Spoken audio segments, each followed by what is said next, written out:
Student,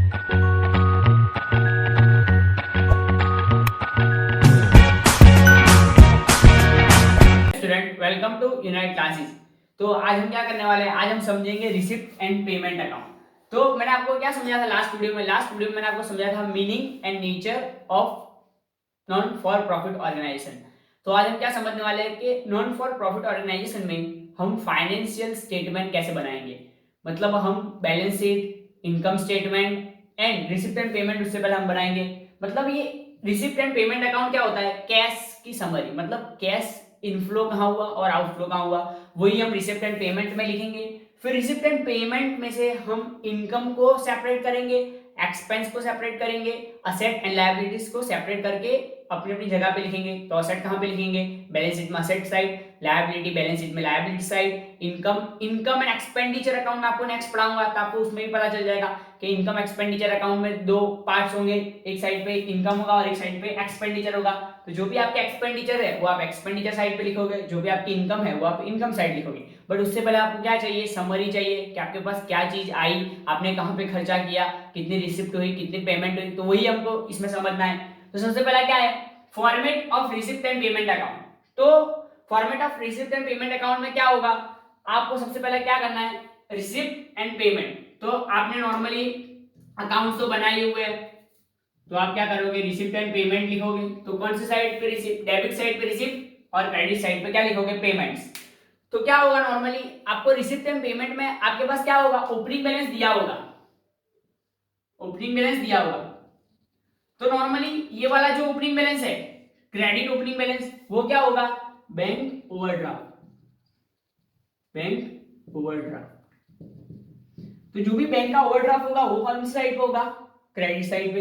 यहाँ पे cash का बैलेंस या नहीं, अगर आपको कंफ्यूजन हो तो आपको दोनों साइड भी कभी कभी ओपनिंग बैलेंस दिए होंगे, तो इस साइड पे कैश का दिया होगा और इस साइड पे बैंक ओवरड्राफ्ट दिया होगा। और अगर इस साइड पर नहीं दिया तो आपको दोनों तो इसी साइड पे दिए होंगे, क्या लिखा होगा, कैश एंड बैंक। तो कैश का ओपनिंग बैलेंस एंड बैंक का ओपनिंग बैलेंस। फिर क्या है नेक्स्ट, आप सभी रिसिप्ट, जितनी भी रिसिप्ट हो, फॉर एग्जांपल मैं आपको बताऊंगा एग्जांपल देके, वो कौन सी साइड पे लिखोगे, डेबिट साइड पे। इसमें आपको सिंपली क्या याद रखना है कि रिसिप्ट सब आएगी रिसिप्ट साइड पे, पेमेंट सब आएंगे पेमेंट साइड पे।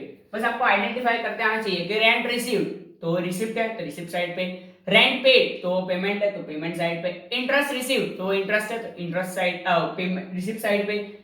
अब इंटरेस्ट पेड तो वो पेमेंट है तो पेमेंट साइड पे, ऑडिट फीस तो ऑडिट फीस क्या है, पेमेंट है तो पेमेंट साइड पे। फिर डिविडेंड रिसीव्ड तो डिविडेंड रिसिप्ट है तो रिसिप्ट साइड पे। तो ये सब क्या है, आपको आइडेंटिफाई करना है कि रिसिप्ट कौन सी है और पेमेंट कौन सी है, वो तो आपको आसानी से आइडेंटिफाई करते आ जाएगी। आपको मेन चीज क्या है, ये बैलेंस में आपको ध्यान रखना है कि इस साइड पे आएगा बैंक ओवरड्राफ्ट का बैलेंस और इस साइड पे ओपनिंग बैलेंस आएगा। अगर पॉजिटिव बैलेंस हुआ बैंक और कैश का तो इस साइड पे आएगा, और कभी कभी कैश का नेगेटिव बैलेंस नहीं होगा, सिर्फ बैंक का नेगेटिव बैलेंस होगा, तो बैंक का नेगेटिव बैलेंस इस साइड आएगा। अब क्या है, क्लोजिंग बैलेंस, तो ओपनिंग बैलेंस इधर था तो क्लोजिंग बैलेंस कौन सा इधर होगा। तो क्लोजिंग बैलेंस में क्या है, cash in hand, cash at bank, तो इसका बैलेंस आप इधर लिखोगे। और इधर अगर आपका बैंक का बैलेंस नेगेटिव में जा रहा है तब क्या लिखोगे, बैंक ओवरड्राफ्ट कौन सी साइड पे, डेबिट साइड पे बैलेंस निकलेगा। तो आपको मैं कुछ एग्जांपल दूंगा। तो डोनेशन, तो डोनेशन क्या होगा, अब नॉन फॉर प्रॉफिट ऑर्गेनाइजेशन में रिसिप्ट कैसी होगी, जो नॉर्मल ऑर्गेनाइजेशन की रिसिप्ट होती है वैसे नहीं। यहाँ पे आपको डोनेशन मिलेगा, यहाँ पे आपको फंड मिलेगा, यहाँ पे आपको फीस मिलेगी, तो ये सब ऐसी रिसिप्ट होगी। तो आपको क्या है, डोनेशन मिला तो डोनेशन रिसिप्ट है, तो आप लिखोगे रिसिप्ट साइड पे क्या लिखोगे, यहाँ पे लिखोगे to donation. Sales of newspaper, मतलब आपने जो न्यूज़पेपर खरीदे थे वो पुराने हो चुके हैं, अब उसको बेचा तो आपको पैसे मिले, तो क्या लिखोगे, to sales of old newspaper, तो ये भी आपकी रिसिप्ट है। फिर क्या है, सेल्स ऑफ असेट, मतलब असेट बेचने से आपको पैसा मिला तो वो भी आपकी रिसिप्ट है, सेल्स ऑफ असेट। फिर क्या है, बिल्डिंग फंड। अब बिल्डिंग फंड क्या है कि आपको बिल्डिंग बनाने के, अभी नॉन फॉर प्रॉफिट ऑर्गेनाइजेशन है तो आप अपना खुद का पैसा नहीं लगाओगे, क्यों कि यहाँ पे ऑर्गेनाइजेशन है, ये लोगों के भले के लिए काम करते हैं, तो आपको डोनेशन आएंगे, आपको फंड मिलेगा कि बिल्डिंग बनाने के लिए आपको फंड आया, तो आपने जो फंड क्रिएट किया था बिल्डिंग बनाने के लिए उससे आप बिल्डिंग बनाओगे, तो ये फंड क्या है, आपकी रिसिप्ट है टू बिल्डिंग फंड। फिर क्या है, रेंट रिसीव्ड, तो रेंट रिसीव्ड क्या है, वो भी आपके रिसिप्ट है, रेंट रिसीव्ड। फिर क्या, ऑडिट फीस। अब ऑडिट फीस क्या होती है, जो अकाउंट ऑडिट करता है उसको हम ऑडिट फीस देते हैं, तो वो पेमेंट है, तो ये पेमेंट है, तो आप लिखोगे क्या, बाय ऑडिट फीस।